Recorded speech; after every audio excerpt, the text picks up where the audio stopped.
Hello, everyone, and thanks for listening to Master English with Tim, the podcast where Tim helps you master English.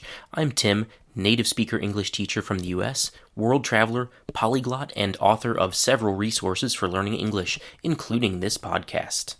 In this week's episode, I'm going to teach you some vocabulary for talking about cities.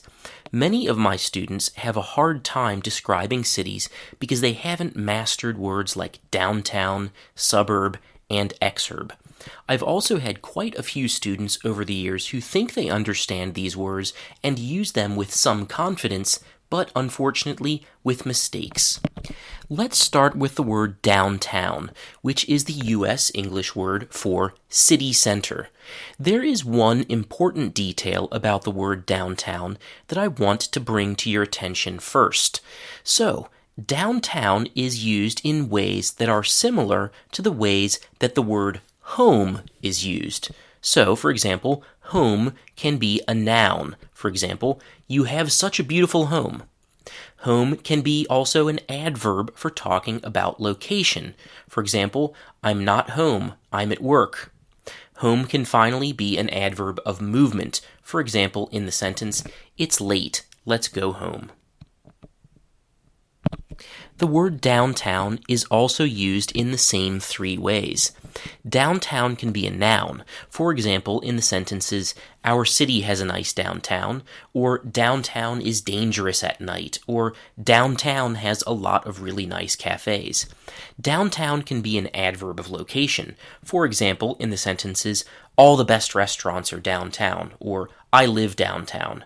And downtown can be an adverb of movement. For example, in the sentence, let's go downtown tonight. You will hear me use the word downtown in all three different ways. Downtown is the place where you can find four things. The first thing that most people associate with downtown is very tall buildings, ones that are 150 meters tall or taller, and which we call skyscrapers. Some famous downtown skyscrapers are the Empire State Building in New York City or the new Burj Khalifa in Dubai. Some skyscrapers have apartments inside of them where people live, but probably more often than not you will find offices and businesses inside. A lot of these businesses are less well-known, but some of them can be pretty famous. For example, the oldest skyscraper in a city that's nearby here and that I know well has a Hilton hotel inside of it.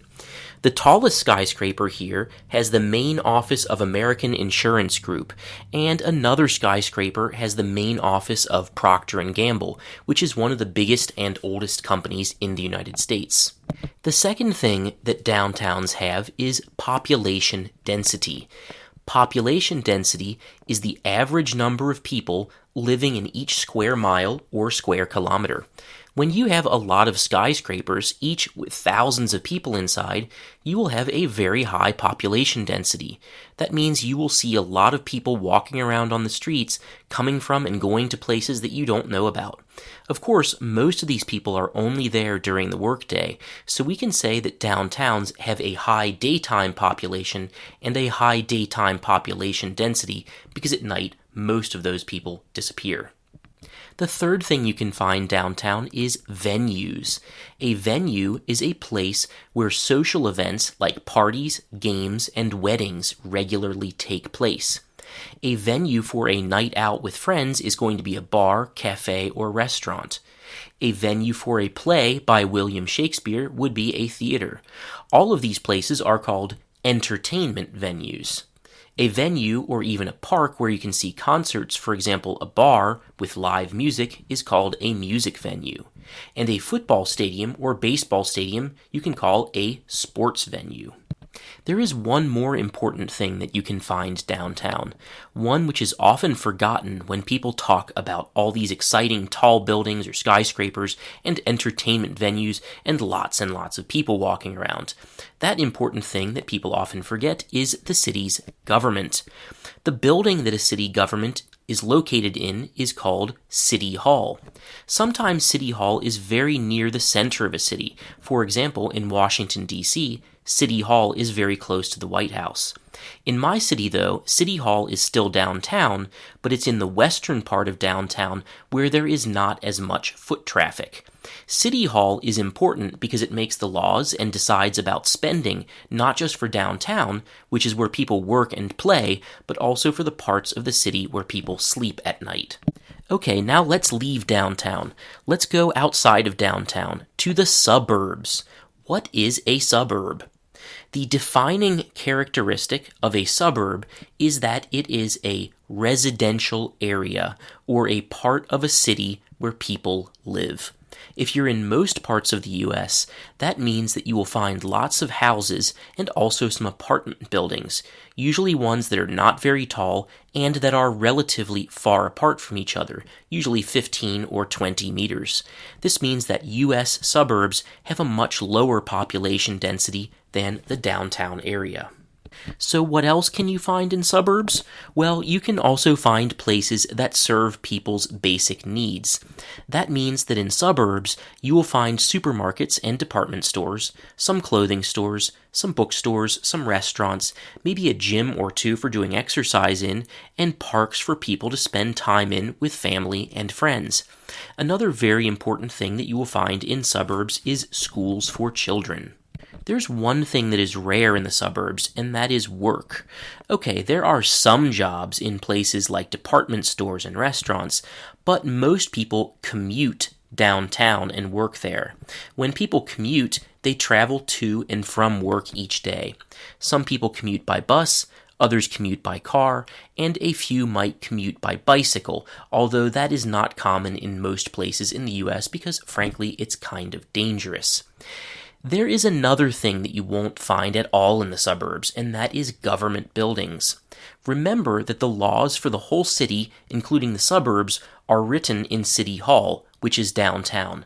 Now that I think about it, there's probably one exception, which is police stations. Yes, police stations are, technically government buildings, and you can find them in suburbs, but they're not places where, people make the laws. They're places where people are, where the police work from and make people respect the laws. There's an important thing to note, however, if we are talking about European suburbs instead of U.S. ones. Technically, European suburbs are suburbs, but when most speakers of North American English hear the word suburb, they think of houses and big green parks and yellow buses bringing kids back home from school. And that description, of course, does not match what you will find in most places in Europe. In Europe, you will find tall apartment buildings that are built relatively close to each other, so the population density is much higher in European suburbs than in U.S. ones. So what should you call residential areas or parts of European cities if suburbs is not the best word? Well, I would just call these places residential areas. It means, a place where people live, and it does not carry all of that extra meaning of houses and, parks and yellow buses and all that. Just call European suburbs residential areas. It's less confusing. There is another word for talking about a part of a city which does not always easily translate from English. That word is neighborhood. Your neighborhood is the part of the city where you live and which you can easily reach just by walking, so maybe 10 minutes or so in every direction from your home. Let me tell you now about my neighborhood. I live on a pretty quiet street. If I walk out of my front door and walk for maybe 3 minutes in one direction, I come to a bigger road with faster traffic. There's also a park that is divided by that fast road. One half of the park has a pond, or very small lake, and a walking path, one part of which is covered in small stones and the other part of which is asphalt. The walking path makes a circle around the park and goes through some forest and along a small stream. The other side of the park has a pond too, and also a bit of forest, but it's mainly soccer fields and one baseball field over there. If when I walk out of my front door I go in the other direction, there are more quiet streets and I know some of the people living in the houses. There's an old lady who is almost always out taking care of her flowers and garden, including in the winter, and there's a couple that has 3 small kids who I often stop and talk with. There's also a guy I know who rides bikes like me, and sometimes we talk about our rides and about our bikes.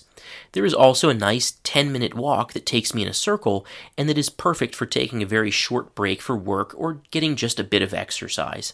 If I walk far enough, I will also get to another park, but it is more than a 15-minute walk away, so I rarely go there and don't really think of that park as being part of my neighborhood. So you can see from my description of my neighborhood that it is not just about the places that are a small distance from my home, but also about my feelings towards those places. My neighborhood is the part of the city where I feel most comfortable and the most at home. Let's move on now to the next word for talking about cities. That word is exurb. Exurbs and suburbs are very similar, but there is one important thing that makes the difference between these two types of territory. Let's start with the similarities between suburbs and exurbs. They are both residential areas made up mainly of houses that are spaced relatively far apart, which means that both suburbs and exurbs have low population densities. In both places, you will find supermarkets, department stores, parks, schools, and a few entertainment venues like cafes or bars. And the people who live in exurbs commute to work, usually to some place that is downtown or close to downtown. Okay, now let's move on to the differences between suburbs and exurbs. First, while suburbs are outside of downtown, for example, 15 or 20 minutes away, exurbs are farther away still, sometimes 45 minutes or even more from the downtown area where people work. The second and deciding factor that makes exurbs different from suburbs is government. Exurbs have their own separate city government and city hall and police. Exurbs are, in other words, administratively completely separate from the city that they depend on economically. Okay, that's all the vocabulary I will talk about today, but there was a lot of it, so let's quickly review this week's 12 words and expressions. 1. Downtown. The city center. 2. Skyscraper. A very tall building, usually, for example, 150 meters or taller. 3. Population density. The number of people who live in a square kilometer or square mile. 4. Venue. A place where social events regularly take place. 5. Entertainment venue. A bar, cafe, restaurant, cinema, or theater. 6. Music venue.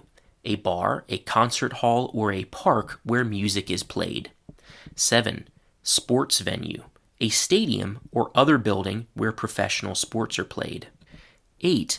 City hall. A building where a city's government is located. 9. Residential area. A part of a city where people work and where there are relatively few businesses. 10. Suburb. A residential area that has the same government as the downtown or city center. 11. Commute. To travel to and from work. 12. Exurb. A residential area that is farther from downtown than a suburb and that has its own separate city hall, city government, and police force. Okay, that's all for this week. Thanks everybody for listening. And once again, if you can do me a small favor and leave a nice rating for me on Spotify or on Apple Podcasts, that would really help out my podcast. Thanks everybody again for listening this week, and I'll see you next Monday.